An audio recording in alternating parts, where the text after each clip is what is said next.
কোরআনের আইন, যদি চুরি করে তার হাত কাটা হবে। কি হবে?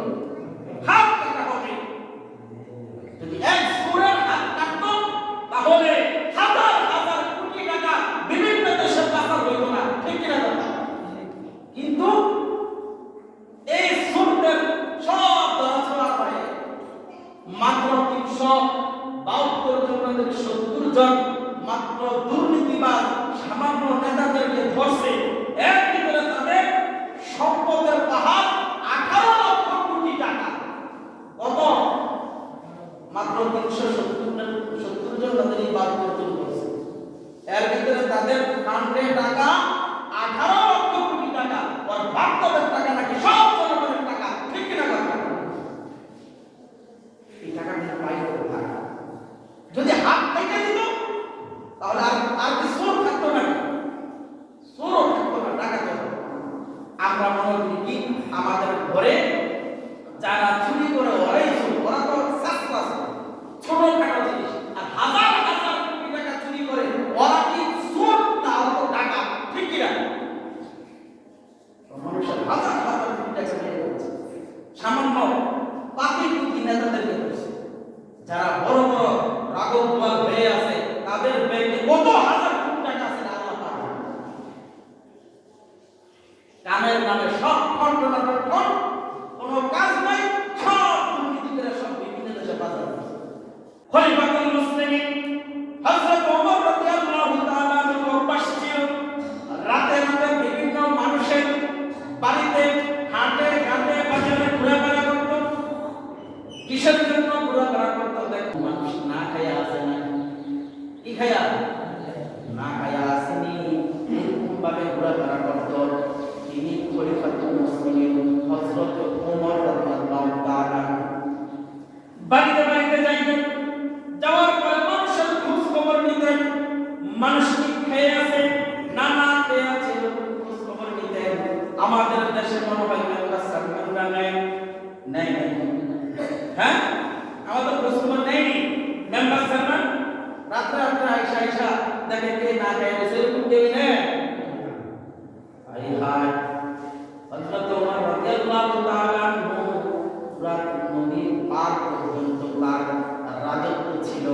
হযরত ওমর রাদিয়াল্লাহু তাআলা আনহু বলেন, ওই সীমানা পর্যন্ত যদি একটি কুকুর না খেয়ে মারা যায়, কাল কিয়ামতের ময়দানে এই কুকুর আমার বিরুদ্ধে সাক্ষী দিবে। চিন্তা করছেন তাদের তাকওয়াটা কেমন ছিল, রাখালের তাকওয়াটা কেমন ছিল? খলিফাতুল মুসলিমিন হযরত ওমর রাদিয়াল্লাহু তাআলা আনহু রাতে রাতে মানুষের বাড়িতে যাইতেন, মানুষের খোঁজ খবর নিতেন। একদিন ঘুরতে ঘুরতে এক মরুভূমিতে চলে গেলেন। যাওয়ার পরে তার পানির তৃষ্ণা লাগলো। কিসের? পানির তৃষ্ণা। যখন পানির তৃষ্ণা লাগলো, লাগার পরে দেখে এক রাখাল নামাজও পড়তেছে, আবার বকরিগুলি দেখাশোনা করতেছে। ইতিমধ্যে হযরত ওমর রাদিয়াল্লাহু তাআলা রাখালের কাছে গেলেন। যাওয়ার পরে বলতেছে, রাখাল তুমি আমাকে একটু বকরির দুধ দাও, আমি আমার তৃষ্ণা নিবারণ করব। এই কথা বলার ওই রাখাল বলল, হে ভাই আমাকে তো মালিক শুধু এই বকরির ভেড়াগুলি চড়াইতে দিয়েছে দেখার জন্য, আমাকে অনুমতি দেয় না। কিন্তু যদি আসে তাকে এক ঘোট পানি খাওয়াও অথবা এক ঘোট দুধ খাওয়াও, এই অনুমতি দেয় না। রাখাল বলতেছে, আমাকে যখন অনুমতি দেয় না তাহলে আমি কিভাবে তোমাকে খাওয়াবো? খলিফাতুল মুসলিমিন তার ঈমানকে পরীক্ষা করলেন, তার তাকওয়াকে পরীক্ষা করলেন। বললেন ঠিক আছে রাখাল, তুমি তো গরিব মানুষ, তোমার তো টাকা পয়সার প্রয়োজন, তুমি আমার কাছ থেকে কি বকরি বিক্রি করে লাও। তোমার এত বকরি আছে, তোমার মনে বুঝবে না।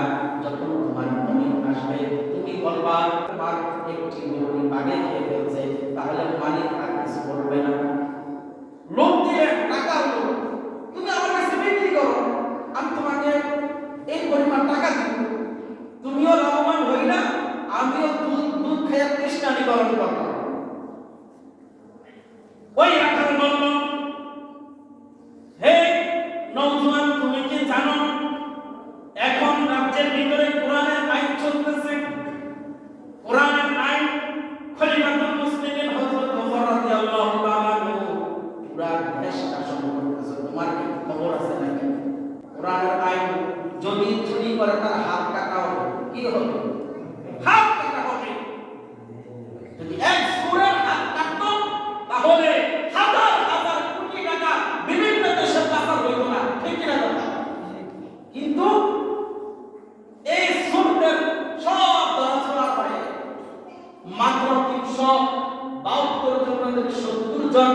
মাত্র দুর্নীতিবাজ সামান্য নেতাদেরকে ধরছে, এর ভিতরে তাদের সম্পদের পাহাড় 18 লক্ষ কোটি টাকা। কত? মাত্র 370 জন তাদের এই বাদ অর্জন করছে। এর ভিতরে তাদের ফান্ডে টাকা 18 লক্ষ কোটি টাকা, আর বাস্তবের টাকা নাকি সব জনগণের টাকা। ঠিক কিনা কথা? এই টাকা কিন্তু পাই কোথায়? যদি হাত থেকে দিত তাহলে আর কি চোর থাকতো না? চোর থাকতো না, টাকা থাকতো। আমরা মনে করি কি আমাদের ঘরে যারা চুরি করে ওরাই চোর, ওরা তো শাস্ত্র আছে ছোটখাটো জিনিস, আর হাজার হাজার কোটি টাকা চুরি করে ওরা কি চোর না? ওরা তো টাকা। ঠিক কিনা? মানুষের হাজার হাজার কোটি টাকা নিয়ে যাচ্ছে সামান্য পাতি পুঁতি নেতাদেরকে করছে। যারা বড় বড় রাগবুয়াল হয়ে আছে তাদের ব্যাংকে কত হাজার কোটি টাকা আছে আল্লাহ পাক। কামের নামে সব কন্ট্রোলার কোনো কাজ নাই, সব দুর্নীতি করে সব বিভিন্ন দেশে বাজার করছে। খলিফাতুল মুসলিমিন হযরত ওমর রাদিয়াল্লাহু তাআলা যখন তাকে প্রস্তাব দিলেন, ওই রাখাল বলল, হে নওজোয়ান যুবক, তুমি কি জানো না এই দেশ ওমর চালাইতেছে, আর ওমর কোরআনের আইন দিয়ে চালায়। যে চুরি করে তার হাত কাটা হয়। যদি বাংলাদেশে কোরআনের আইন চলে, বলো তো চোর বাটপার থাকবে নাকি? থাকবে? থাকবে না। রাখাল বলল, কোরআনের আইন চলে, যদি কোরআনের আইন বাস্তবায়ন করে তাহলে আমার হাতটা কেটে ফেলবে। এ রাখাল এখন তো খলিফাও নাই, ওই দেখো তুমি আর আমি ছাড়া আর কেউ নেই। তুমি আর আমি ছাড়া কেউ নাই, তাহলে খলিফা জানবে কিভাবে যে তুমি আমার কাছে নকরি বিক্রি করছো? এই কথা শোনার পরে রাখালের তাকওয়া, সামনে রমজান আসতেছে, রমজানের তাকওয়াটা কিরকম অর্জনের করার দরকার আল্লাহ তাই বলছে, হুমাইয়ান তাকিল্লাহ ইয়াজআল লাহু মাখরাজা। বান্দা তুমি তাকওয়া অর্জন করো। কি অর্জন করো? তাকওয়া অর্জন করো। বললাম নওজোয়ান যুবক, তুমি তো জানো না, যদি ওমর যদি না দেখে, ওমরের শাসন ব্যবস্থা যদি না দেখে, তাহলে দুনিয়ার কেউ যদি না দেখে, দেখতেছে আমার আল্লাহ আমি কি করতেছি। সুবহানাল্লাহ। আমি যদি এই কাজ করি, ওমর যদি না দেখে, ওমর আল্লাহ তো দেখতেছে। সুবহানাল্লাহ। এই অর্জন যদি আমাদের ভিতরে থাকতো তাহলে দুনিয়াটা জান্নাত হইতো। ঠিক কিনা? চোর থাকতো না, বাটপার থাকতো না, সিটার থাকতো না, ডাকাত থাকতো না, সব আল্লাহওয়ালা থাকতো। ঠিক কিনা? এখন মানুষের সমাজের ভিতরে বাটপার সিটারের অভাব নাই। ঠিক কিনা? দেশে আপনি একটি কাগজ নিয়ে যান, এটার ভিতরেও বাটপারি। আপনি ডাক্তারের কাছে যান, এটার ভিতরেও বাটপারি। আপনি বুড়া বেশে যান, এটার ভিতরেও বাটপারি। আপনি থানায় একটা অ্যাপ্লিকেশন দিতে যাবেন, এটার ভিতরেও বাটপারি। সব জায়গায় বাটপারি। আল্লাহ পাক তাকওয়া অর্জন, আল্লাহর যদি ভয় থাকতো তাহলে বলেন এই কাজ কি আর করতে পারতো নাকি?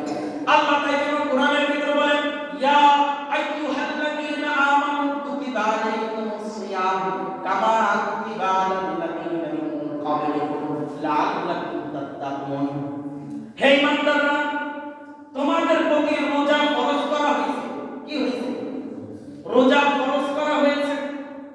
শুধু তোমাদের বেলায় না, তোমাদের পূর্বপুরুষ যারা যারা ছিল তাদের উপরে রোজা ফরজ করা হয়েছে।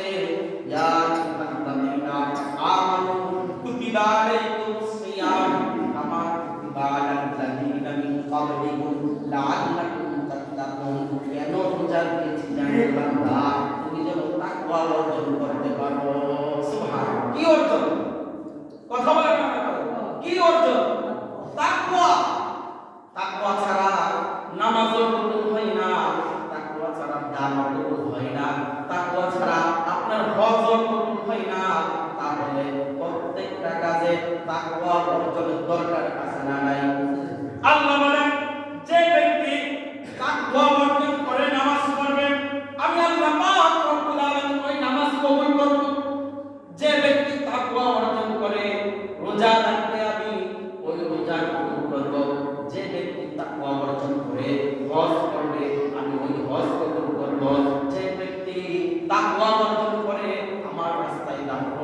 যদি এই কাজগুলি তোমরা করতে পারো, সূরা তালাকের ভিতরে আল্লাহ পাক রব্বুল আলামিন বলেন, বান্দা তুমি যদি তাকওয়া অর্জন করে আমার ইবাদত করতে পারো, তাহলে তোমার রিজিকের বরকত দিব, আমি তোমার সকল বিপদ আপদ থেকে আমি আল্লাহ পাক রব্বুল আলামিন তোমাকে হেফাজত করব, তোমার কোনো টেনশন করতে হবে না।